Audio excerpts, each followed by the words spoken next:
Pernahkah kamu bekerja keras setiap hari, namun hidupmu tetap terasa jalan di tempat, seolah semua usaha itu tidak pernah cukup? Jika iya, dengarkanlah kisah ini. Sebuah cerita sederhana yang bukan hanya akan membuka pikiranmu, tetapi juga membantumu melihat peluang di tempat yang selama ini kamu anggap buntu. Sehingga kekayaan dan kesuksesan tidak lagi terasa mustahil. Simaklah sampai akhir, karena bisa jadi cerita ini akan mengubah hidupmu selamanya.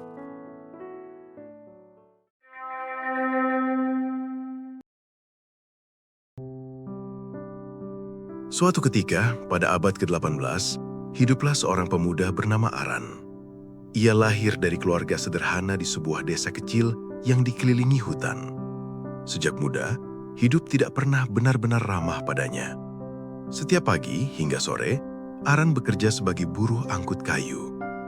Kayu-kayu besar hasil tebangan hutan ia pikul dan angkut ke kereta kuda untuk dibawa ke kota. Upahnya kecil, cukup untuk makan hari itu, tapi tidak pernah cukup untuk bermimpi besar. Setiap kali bahunya terasa nyeri dan telapak tangannya melepuh, Aran selalu bertanya dalam hati, apakah aku akan melakukan ini seumur hidup? Ia sadar, pekerjaan itu halal, tetapi tidak akan pernah membuatnya kaya. Suatu hari, saat beristirahat, Aran berbincang dengan seorang pengemudi kereta kuda, temannya sendiri, yang setiap hari mengantar kayu ke kota. Dengan rasa penasaran, Aran bertanya dengan rasa penasaran, untuk apa sebenarnya kayu-kayu ini dibawa ke kota? Temannya menjawab santai, untuk bangunan dan furniture, meja, kursi, lemari, barang-barang itu dijual mahal. Kata dijual mahal langsung tertanam di kepala Aran. Sejak hari itu, pikirannya mulai berubah. Jika kayu yang ia angkut setiap hari bisa menjadi barang mahal, mengapa ia hanya berhenti sebagai pengangkutnya?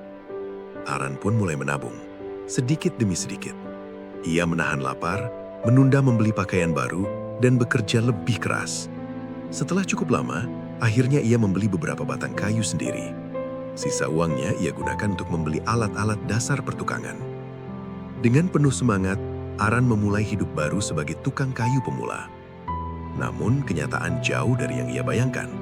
Membuat furnitur ternyata tidak semudah melihat hasil jadinya di toko. Kayu sering retak, potongannya meleset, sambungan tidak rapi. Sebagian besar kayu yang ia beli habis hanya untuk belajar. Berbulan-bulan berlalu, hasil kerja kerasnya hanya 2 buah kursi dan 1 meja. Itu pun penuh cacat kecil. Meski begitu, Aran tetap bangga. Inilah hasil pertamaku, pikirnya. Dengan penuh harapan, ia membawa furnitur itu untuk dijual di pasar desa. Ia yakin, setelah susah payah belajar, akhirnya nasibnya akan berubah. Namun ia kembali keliru. Menjual ternyata sama sulitnya dengan membuatnya. Orang-orang menawar terlalu murah, mengkritik hasil kerjanya. Bahkan banyak yang hanya datang untuk melihat, lalu pergi begitu saja. Tidak ada yang membeli. Uang Aran habis, kayu habis, harapannya pun nyaris ikut habis. Di titik itulah, Aran sadar bahwa semangat saja tidak cukup. Ia butuh pengalaman, bukan hanya mimpi. Dengan sisa tenaga dan tekad terakhirnya, Aran membuat keputusan besar. Ia meninggalkan desanya dan merantau ke kota. Sesampainya di kota, Aran tidak langsung menjadi orang sukses. Ia tidak membuka bengkel sendiri, tidak pula langsung kaya. Seperti kebanyakan perantau lainnya, Aran memulai dari bawah. Ia bekerja sebagai perajin kayu di sebuah toko mebel yang cukup besar. Setiap hari ia mengamati, belajar, dan bekerja tanpa banyak bicara. Di sanalah Aran menyadari satu hal penting. Kegagalannya dulu bukan karena kurang usaha, tetapi karena kurang pengetahuan. Di toko itu, Aran belajar banyak hal yang tidak pernah ia dapatkan di desa. Ia belajar memilih kayu yang tepat, belajar membuat potongan yang presisi, belajar menyelesaikan furnitur dengan rapi dan tahan lama. Namun yang paling penting, Aran belajar sesuatu yang dulu membuatnya gagal, yaitu cara menjual barang. Ia memperhatikan bagaimana pemilik toko berbicara pada pelanggan, bagaimana harga ditentukan, bagaimana kepercayaan dibangun. Tahun demi tahun berlalu, Aran tetap hidup sederhana. Upahnya cukup, tapi tidak berlebih.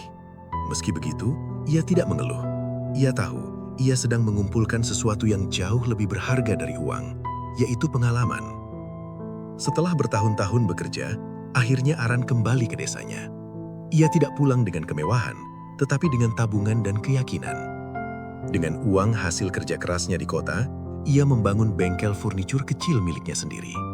Kali ini, ia tidak terburu-buru. Ia mengerjakan setiap pesanan dengan teliti, menggunakan semua pelajaran yang pernah ia dapatkan. 2 tahun pertama, bengkel itu akhirnya bisa berjalan. Beberapa pembeli datang, beberapa furnitur terjual. Nama Aran mulai dikenal, meski hanya di sekitar desa. Namun, hidup tetap tidak mudah.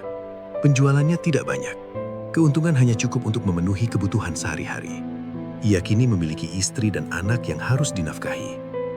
Aran bekerja dari pagi hingga malam. Tangannya kembali kapalan, punggungnya sering pegal. Tapi kali ini, yang lebih berat bukan tubuhnya, melainkan pikirannya. Tahun demi tahun berlalu. Aran kini berusia 40 tahun. Rambut di bagian tengah kepalanya mulai rontok. Mungkin karena usia, mungkin juga karena terlalu banyak berpikir. Beberapa pelanggan yang datang sering bercanda. Mejanya kuat, tapi rambut pembuatnya makin tipis. Aran hanya tersenyum. Ia sudah terlalu lelah untuk tersinggung. Di dalam hati, ia bertanya-tanya, apakah sejauh ini saja batas hidupku? Ia sudah mencoba, ia sudah gagal, ia sudah bangkit lagi. Namun hasilnya tetap terasa biasa saja. Aran tidak menyerah, tapi ia juga tidak tahu harus mencoba apa lagi. Suatu sore, Aran duduk bersama ayahnya di teras rumah. Ayahnya sudah sangat sepuh, gerakannya lambat, tetapi pikirannya masih tajam. Ia memperhatikan kepala Aran yang semakin menipis di bagian tengah. Sambil tersenyum kecil, ayahnya berkata, "Di keluarga kita ada ramuan lama, dulu digunakan untuk menumbuhkan rambut."